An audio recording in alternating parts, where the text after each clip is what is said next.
नमस्कार दोस्तों। हाल ही में ट्रम्प साहब ने एक ऐसा रूल बनाया जिस रूल को लेकर के पूरी दुनिया में उनकी बहुत बुरी तरीके से आलोचना की जा रही थी, जिसको लेकर के पूरी दुनिया में बहुत आप कह सकते हैं एक तरह का डर हो गया था आईटी प्रोफेशनल्स को लेकर के, खास करके भारतीयों में। जिसमें राहत की बात अब यह है कि वहाँ की जो एक बोस्टन कोर्ट है, उस बोस्टन कोर्ट ने बेसिकली इस फैसले पे अभी अंतरिम रोक लगा दी है। इंटीरिम आप कह सकते हैं स्टॉपेज कर दिया गया है, बट ये परमानेंट खत्म नहीं हुआ है, बट हाँ एटलीस्ट सिचुएशन थोड़ी सी नॉर्मल हुई है। तो आज की इनसाइड स्टोरी में समझने की कोशिश करते हैं कि आखिर ये मैटर क्या है, आखिर क्या इश्यू हुआ था, इस चीज़ को चलिए समझते हैं। सबसे पहले बात करते हैं कि बेसिकली जो H1B वीज़ा पर $1 लाख का वसूलने का आदेश रद्द कर दिया गया था। बेसिकली कहानी कुछ इस तरीके है कि जो ट्रम्प साहब हैं उन्होंने वोट को पाने के लिए अपने यहाँ के जो अमेरिकी नागरिक हैं उनको ऑब्वियसली लुभाने के लिए एक नई स्कीम लेके आते हैं। उस स्कीम में उन्होंने बोला था कि जो भी लोग H1B वीज़ा के लिए अप्लाई करते हैं उनकी जो कंपनी होगी उस कंपनी को $1 लाख देने पड़ेंगे। याद रखिएगा, किसको? सरकार को। ठीक है, तो इसकी अमेरिकी की जो फेडरल कोर्ट है उसका फैसला आ चुका है। उसमें क्या हुआ?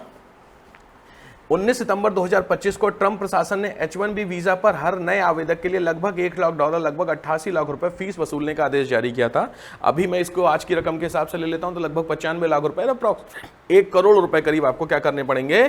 जमा करने पड़ेंगे। ये आदेश 21 सितंबर से लागू होने वाला था, जिससे हजारों भारतीय, सबसे इंपॉर्टेंट थे, क्या होते हैं? इंपैक्टेड होते हैं। अब यहाँ सिचुएशन क्या होती है? फेडरल कोर्ट ने बोला कि अमेरिका के सैन फ्रांसिस्को स्थित फेडरल कोर्ट ने इस आदेश को रद्द किया। कोर्ट ने कहा कि आदेश कानून के खिलाफ और अवैध रूप से जारी किया गया था। बेसिकली तो आप भले वोट के लिए इस तरीके के काम करेंगे, लेकिन जुडिशरी होती है इस चीज को रोकने के लिए। तो जुडिशरी ने कहा कि बेसिकली आप इस तरीके को फीस के नाम पर वसूल नहीं सकते हैं, खास करके उन लोगों से जो आईटी प्रोफेशनल्स हैं, जो यहाँ पे जॉब करने आते हैं। अब यहाँ क्वेश्चन आता है कि आखिर H1B वीजा को लेकर के हर बार लगभग हर पिछले 10 साल में हर साल न्यूज में रहा है, कुछ ना कुछ सिचुएशंस होती है। तो सबसे पहले समझते हैं what is H1B visa, accurate है क्या? सबसे पहले it is a non immigrant visa है जो अमेरिका की कंपनियों के विशेषज्ञ और स्किल्ड प्रोफेशनल को अस्थायी रूप से रोजगार देने की अनुमति देता है। तो पहली चीज समझ में आई कि अमेरिका की जितनी भी कंपनियां हैं, उन कंपनीज में जो लोग काम करने जाते हैं उनको अस्थायी रूप से क्या प्रोवाइड करता है? वीजा प्रोवाइड करता है, मतलब एक स्टे प्रोवाइड करता है। इसकी बातें की जाए तो ये मुख्य रूप से स्पेशली ऑक्यूपेशन के लिए होता है, जिसमें कम से कम बैचलर डिग्री या उसके बराबर की योग्यता चाहिए। मतलब आप बैचलर अगर हैं इनिशियली तो आप इसके लिए अप्लाई कर सकते हैं। सेकंड थिंग, इसे अमेरिकी नियोक्ता प्रायोजित करते हैं, यानी अमेरिकी जो कंपनी होती है वो बेसिकली क्या करता है? प्रोजेक्टेड करता है। शुरुआत में 3 साल के लिए मिलता है, जिससे अधिकतम 6 साल तक बढ़ा जा सकता है। यानी जो वीजा की मैक्सिमम लिमिट है वो कितनी है आपकी? 3 ईयर। अब H1B वीजा धारक अपने परिवार और 21 साल से कम उम्र के बच्चों को H4 वीजा पर अपने साथ ले जा सकता है, जो कि बहुत ज्यादा बेनिफिशियरी टर्म था। यह वीजा स्थायी ग्रीन कार्ड का सीधा रास्ता हो सकता है, लेकिन यह आवश्यक नहीं है। मतलब अगर आप वहां पे लगातार H1B वीजा कंटेन करते हैं तो आप ग्रीन कार्ड के लिए अप्लाई कर सकते हैं। ऐसा था। इसी को रोकने के लिए बेसिकली ट्रम्प प्रशासन इस चीज को लेकर के आता है। आप कौन ले सकता है? तो सिंपल है, बैचलर डिग्री होनी चाहिए, नौकरी स्पेशलिटी ऑक्यूपेशन की श्रेणी होनी चाहिए जो विशेषज्ञ ज्ञान की मांग करती है, मतलब हर किसी को नहीं मिल सकता है, जो स्पेशलाइज इन्फॉर्मेशन होनी चाहिए, प्रोफेशनल नॉलेज होनी चाहिए। अगर आपके पास है देन आप अप्लाई कर सकते हैं। अमेरिकी नियोक्ता को यह साबित करना होता है कि वह व्यक्ति को उचित वेतन देगा और किसी अमेरिकी की नौकरी नहीं छीनेगा। मतलब अमेरिकी जो एमएनसीज हैं, कंपनी है, वो जिस इंडियन को नौकरी, चाइनीज को, फिलिपीन, जिसको भी नौकरी दे रही हैं, उसके बदले में वो किसी अमेरिकन की नौकरी नहीं छीनेगा। ये कंडीशन होनी चाहिए, गारंटी। नियोक्ता को USCIS, US citizenship and immigration service से याचिका अनुमोदित करानी होती है। यहाँ से आप एक कैसे एक तरीके से परमिट लेनी होती है। अब यहाँ पे कौन कौन सी नौकरियाँ इस वीजा पे मिलती हैं? तो software developer, IT professionals, data scientist, data analyst, project manager, system analyst, consultant, finance professional, engineer, अन्य स्पेशलिटी ऑक्यूपेशन, यानी जो स्पेशलाइज्ड प्रोफेशनल्स लोग होते हैं साहब, उनको इसमें H1B वीजा में क्या होता है? मिलता है। ये वीजा ज्यादातर टेक्नोलॉजी, इंजीनियरिंग, फाइनेंस और प्रोफेशनल सेवाओं से जुड़े क्षेत्रों में दिया जाता है। तो मेनली आप कह सकते हैं स्पेशलाइज जो फोकस है वो आपका किस पे है? IT सेक्टर पे मेनली फोकस एरिया आपको यहाँ पे काम करता है। ठीक है, अब दिक्कत क्या है? दिक्कत है ट्रम्प सरकार ने बोली कि जो H1B वीजा है इसका दुरुपयोग हो रहा है। कैसे दुरुपयोग हो रहा है? ट्रम्प सरकार ने अदालत में बेसिकली दलील दी थी कि H1B वीजा सिस्टम का दुरुपयोग हो रहा है। इसके मुताबिक कई कंपनियां अमेरिकी कर्मचारियों की जगह कम वेतन पर विदेशी कर्मचारियों को रख रही थी। ऐसे में यह फीस टैक्स नहीं बल्कि एक तरह का आर्थिक दंड है। ये मेजर कंसर्न है इस चीज को लेकर के। यूएस गवर्नमेंट का कहना है कि साहब ये जो वीजा वाली प्रोसेस है, इस वीजा प्रोसेस के थ्रू जो प्रोफेशनल्स आ रहे हैं वो प्रोफेशनल्स ऑब्वियस अकेले अमेरिका में रहते हैं। जब अकेले रहते हैं तो उनको जो पेमेंट होती है ऑब्वियस बात है वो डॉलर में है, लेकिन वो जिस कंट्री से हैं जब वो कन्वर्ट करते हैं तो डॉलर की वैल्यू ऑलरेडी हमेशा ज़्यादा होती है।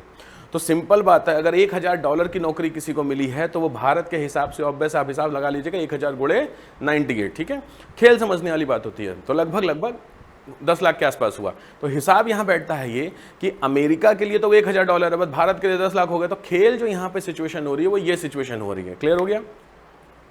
इसीलिए यूएस गवर्नमेंट का कहना क्या है कि जो इस तरीके के प्रोफेशनल्स भारत से, चाइना से, कनाडा से और बाकी जगहों से आ रहे हैं, वो लोग, अमेरिकी जो लोग हैं, उनकी नौकरियां इसमें क्या हो रही हैं, खा ले रहे हैं या उनकी नौकरियां को ख़त्म कर रहे हैं।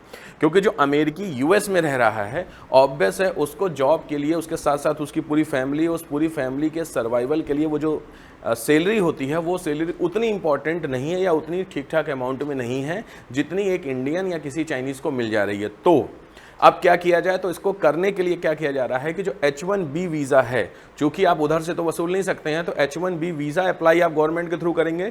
तो अगर आप अप्लाई करेंगे तो उसके बदले आपको कितने रुपए, लगभग 1 करोड़ रुपए के आसपास गवर्नमेंट को देना पड़ेगा, जो कि एटलीस्ट आपकी फीस नहीं है, ये एक तरीके का आर्थिक दंड है, ऐसा कहना है किसका? ट्रम्प साहब का। अच्छा, इसमें ये एक बात बहुत इंपॉर्टेंट, ऐसा नहीं होता कि ये तो बड़ी गवर्नमेंट ने बड़ा अच्छा काम किया। अभी यूएस जो UCIS पीछे था अभी आपका, जिसका डेटा मैं आपको बता रहा था, उस डेटा के हिसाब से क्या होना चाहिए कि साहब गवर्नमेंट ने भी इस चीज़ को माना है कि 2026 में या लास्ट 2025-26 का जो फाइनेंशियल ईयर होता है, उस फाइनेंशियल में जिन लोगों ने अप्लाई किया था, यानी 2024-25 में जिन्होंने अप्लाई किया था, उनकी संख्या लगभग 3,70,000 के आसपास 30 वीज़ा को, और अभी ये घट करके 2,30,000 के आसपास हो गई है। तो ऑब्वियस बात है, जहां पहले कुल मिला के इसकी फीस 6,000-7,000 रुपये लगती थी वीज़ा की, अब ये फीस बढ़ा करके सीधे 1 करोड़ रुपये कर दी गई है। तो ऑब्वियस बात है कोई भी अप्लाई नहीं करेगा। जब कोई अप्लाई करेगा तो सबसे बड़ा नुकसान किसके लिए हो जाएगा? यूएस गवर्नमेंट के लिए हो जाएगा। तो ये बहुत फायदे वाला सौदा नहीं हो रहा है बेसिकली, किसके लिए? ट्रम्प साहब के लिए। तो वीज़ा की प्रोसेस में सबसे इंपॉर्टेंट जो एरिया है बेसिकली, वो इसमें ऑब्वियस है इंडियन सबसे ज़्यादा इंपैक्टेड है, क्योंकि जो H1B वीज़ा लेने में भारतीय जो है वो, याद रखिए, भारत के लोग 71% हैं, इसमें चाइना 12% है, फिलीपींस 1%, कनाडा, दक्षिण कोरिया, अन्य देश मिलाकर 14%। तो अप्रॉक्सीमेट जो सबसे बड़ा नुकसान हो रहा था वो किसका हो रहा था? इंडियंस का हो रहा था, जो अमेरिका में जाकर के IT प्रोफेशनल्स या जो स्पेशलाइज्ड जॉब वाले लोग थे, जो यूएस में जाकर के जॉब करते थे, यूएस में डॉलर में अर्निंग करते थे और वो सपने देखते थे, उसको लेकर के अमेरिका की गवर्नमेंट ने एक तरीके से रोक लगाई। बट हाँ, बहुत अच्छी बात क्या हुई है कि वहाँ की जो कोर्ट है उसने रोक लगा दी है। अच्छा, ऐसा पहली बार नहीं हुआ, ये चीज़ें बहुत बार ऑलरेडी हो रखी थी। अभी जो मार्को रूबियो साहब इंडिया पहुंचे थे, जो अमेरिका के एक्सटर्नल अफेयर्स मिनिस्टर है, उनके सामने जो अपने जयशंकर साहब है, उन्होंने भी इस चीज़ के मैटर को उठाया था। ऐसा नहीं गवर्नमेंट नहीं कर सकती है, गवर्नमेंट भी अपने एफर्ट्स कर रही है, बट प्रॉब्लम क्या है, ये पर्सनल मैटर है उस गवर्नमेंट का। तो चूंकि उस गवर्नमेंट का मैटर है, तो उसमें हम और आप केवल उसको सलाह दे सकते हैं, कह सकते हैं कि साहब आप इस तरीके की प्रोसीडिंग को नहीं कर सकते हैं। जयशंकर साहब ने इस साल मई में यह मामला अमेरिकी विदेश मंत्री के सामने उठाया था। रूबियो ने माना था कि नए इमिग्रेशन सिस्टम में बदलाव के दौरान कुछ दिक्कतें और तनाव हो सकते हैं, ये एक्सेप्टेंस की गई थी। बट वही बात है कि जब तानाशाह ही हो जाता है, वही सारे डिसीजन लेता है चीज़ों को लेकर के, तो नुकसान अल्टीमेटली किसका होता है? पब्लिक का होता है, दोनों तरफ की पब्लिक का, क्योंकि वहाँ की जो कंपनीज हैं उनको प्रॉपर एम्प्लॉय नहीं मिल पाएंगे, प्रोफेशनल नहीं मिल पाएंगे, उनका बिजनेस डाउन जाएगा। हमारे यहाँ के जो लोग हैं वो जो वहाँ अप्लाई करने की कोशिश कर रहे हैं वो अप्लाई नहीं कर पाएंगे, तो हमारे यहाँ भी चीज़ें डाउन होंगी। तो इसलिए इस चीज़ को लेकर के बहुत ज़्यादा चाओस क्रिएट हो रखा था। फाइनली यूएस कोर्ट का डिसीजन आया और उस कोर्ट के डिसीजन में इस चीज़ को लेकर के कंप्लीट कर दिया गया कि साहब अब कम से कम जो H1B वीज़ा है उसकी प्रोसीडिंग पूरी तरीके से चलेगी। तो ये बेसिकली अभी लेटेस्ट न्यूज़ है फॉर द इमिग्रेशन वीज़ा। चलिए मिलते हैं फिर आपसे नेक्स्ट वीडियो में। थैंक यू, जय हिंद।